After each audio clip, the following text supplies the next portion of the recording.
En el vídeo anterior a este hablamos del significado de las funciones cognitivas, qué quiere decir cada una y qué relación tienen todas con las famosas letras. Si no has visto ese vídeo te recomendamos que lo veas porque si no te costará entender este, salvo que ya vengas aprendido y conozcas las 8 funciones cognitivas. En el vídeo de hoy hablaremos del mapa funcional, qué significa, por qué es, cómo se colocan las funciones en ese mapa y cómo eso da las 16 personalidades. Y de paso daremos unas primeras pinceladas de cómo usar esa información para conocer la personalidad de los demás o la tuya propia. Acompáñanos.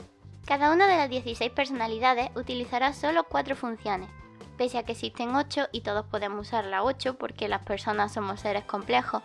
Definir una personalidad en el MBTI implica encajar 4 de las funciones en un mapa funcional. Siempre habrá situaciones que te condicionen y te hagan utilizar funciones que no sean las tuyas.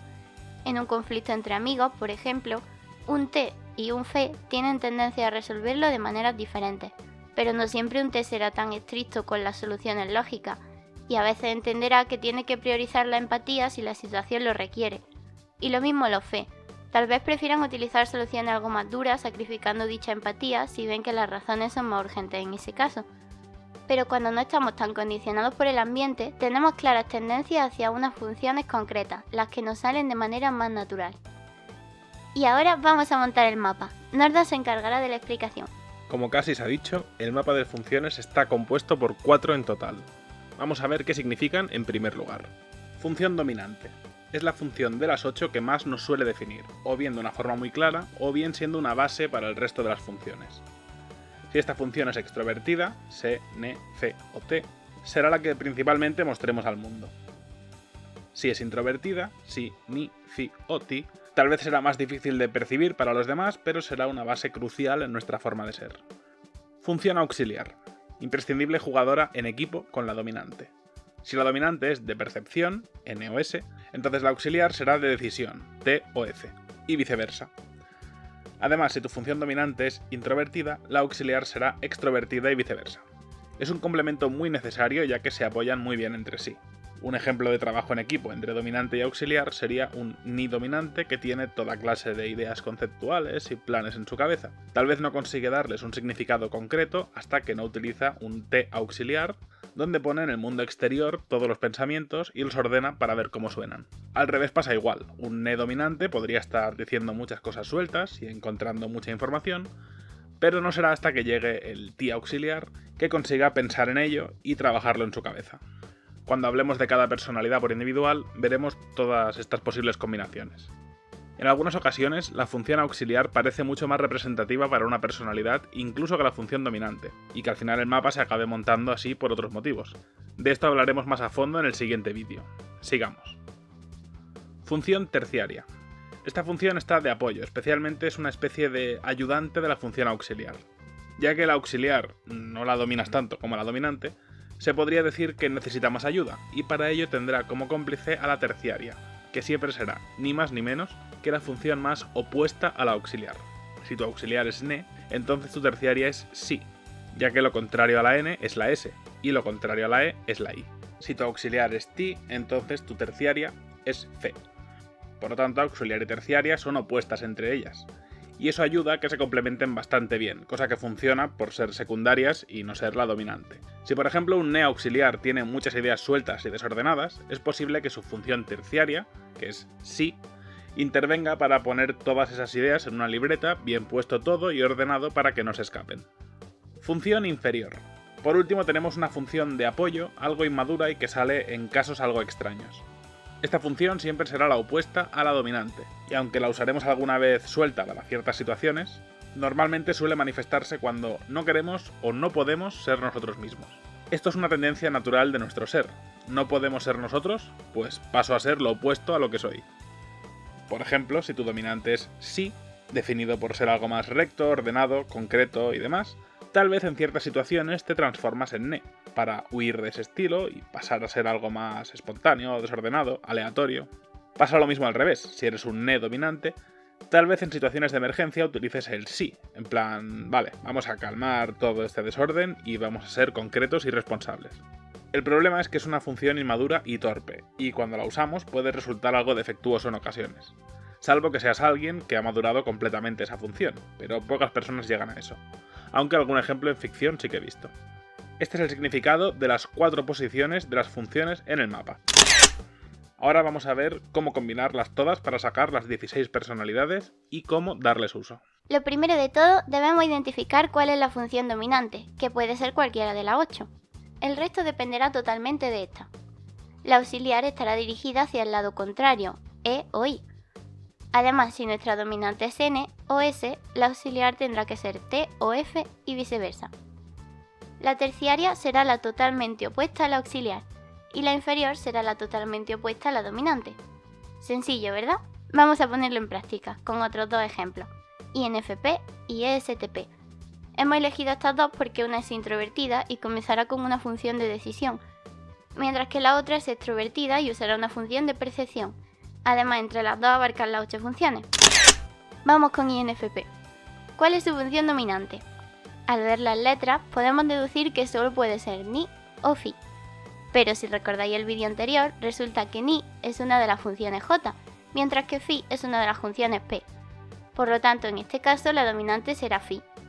Así es como con estas 3 letras hemos deducido la función dominante, y la que falta, la n, nos dirá la función auxiliar. Esta n nos dice que la auxiliar puede ser ni o ne. Sabemos que la auxiliar es extrovertida cuando la dominante es introvertida, por lo tanto tiene que ser ne, que además ne es una función p. La dominante y la auxiliar siempre compartirán la letra p o la letra j, mientras que la terciaria y la inferior compartirán la letra opuesta. Para deducir la función terciaria seguimos el mapa funcional que dice que la función terciaria es la opuesta a la auxiliar, así que si la auxiliar es ne, la terciaria es si. Y para deducir la función inferior seguimos el mapa de la misma forma, ya que dice que es la opuesta a la dominante. Si la dominante es fi, entonces la inferior es t. Además, encaja porque tanto el si como el t son funciones j, ya que las 2 primeras son p, las 2 últimas tendrían que ser j siempre. ¿Se ha entendido?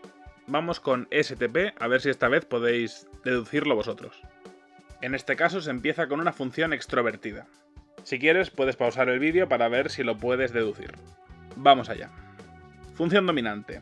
Viendo estas 3 letras solo puede ser C o T. Pero como C es una función P y T es una función J, pues es C. Función auxiliar. Nos queda suelta la T, por lo tanto es T o T. Si la dominante era E, la auxiliar es I, así que tiene que ser T, que además es una función P. Función terciaria, opuesta a T, por lo tanto C. Además es una función J. Función inferior, opuesta a C, por lo tanto ni, también J. Así es como sacamos el mapa funcional de una personalidad dada. Pero ¿cómo sacamos una personalidad utilizando el mapa funcional? Sabemos que la dominante por sí sola abarcará 3 de las 4 letras de la personalidad. Es decir, si tu función dominante es C, ya sabemos que eres E, F y J. Es imprescindible que te sepas de memoria las 4 funciones J y las 4 funciones P, para que así te sea fácil saber cuál es P y cuál es J en cada momento. En este caso, sabiendo que C es J, ya tenemos la E, la F y la J. Pero en este caso, ¿serías ENFJ o serías ESFJ? Eso nos lo dirá la función auxiliar. Si tu auxiliar es si, eres ESFJ. Si tu auxiliar es ni, eres ENFJ. Recuerda, la auxiliar siempre mantiene la categoría de la P o de la J igual que la dominante, pero es opuesta a la dominante en cuanto a extroversión y a introversión. Una vez saques la dominante y la auxiliar, ya sabes cuál es tu personalidad. La terciaria y la inferior son apoyos que salen simplemente de hacer los opuestos. Pero a nivel de mapa, a nivel teórico, solo con dominante y auxiliar ya sabrás de qué personalidad estamos hablando. Por supuesto no será tan sencillo como esto, pues cada persona es un mundo, y mientras que una dará la casualidad de que encajarán muy bien en los patrones del MBTI y sus funciones, otras personas por el contrario tendrán un poco de lío a la hora de intentar armar su mapa funcional. Para esto necesitaremos ver varios ejemplos y entender la importancia de tener localizada también tu segunda personalidad, pero de eso hablaremos en el siguiente vídeo. Por ahora seguimos con este. Por lo tanto, las 16 personalidades son las siguientes. Toma nota si quieres, pero no es para memorizarlo sin más.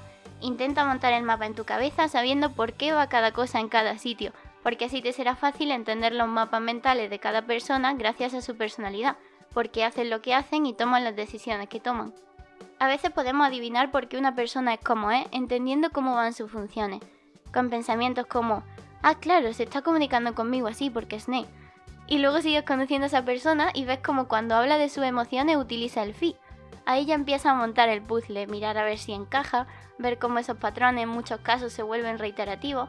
E incluso si hablas de esto con esa persona, a veces te darán la razón en muchos casos y te contarán más casos donde todo se encaja. Es más interesante todavía cuando ves que los personajes de ficción encajan perfectamente con estos patrones, en su gran mayoría, obviamente, no todos, y te imaginas que la persona que ha escrito el personaje no tuvo en cuenta para nada todo esto porque no conocía el MBTI y aún así salió así. Esto es porque estos patrones están ahí, incluso el orden de las funciones. En algunos casos se ve muy claro y en otros merece mucho la pena analizarlo. Veremos muchos ejemplos como estos en siguientes vídeos. Muchas gracias por haber llegado hasta aquí. Ahora ya sabes cómo montar un mapa funcional y en qué fijarte para deducir personalidades. Esperemos que te haya resultado útil y entretenido. Si es así, regálanos un pulgar arriba y si tienes cualquier duda o aportación, no dudes en compartirla en los comentarios. Y si eres nuevo por aquí, esperamos que te suscribas para descubrir entre todos lo que el MBTI puede ofrecer. Espero que nos veamos pronto por la academia para aprender juntos. Un saludo y hasta la próxima.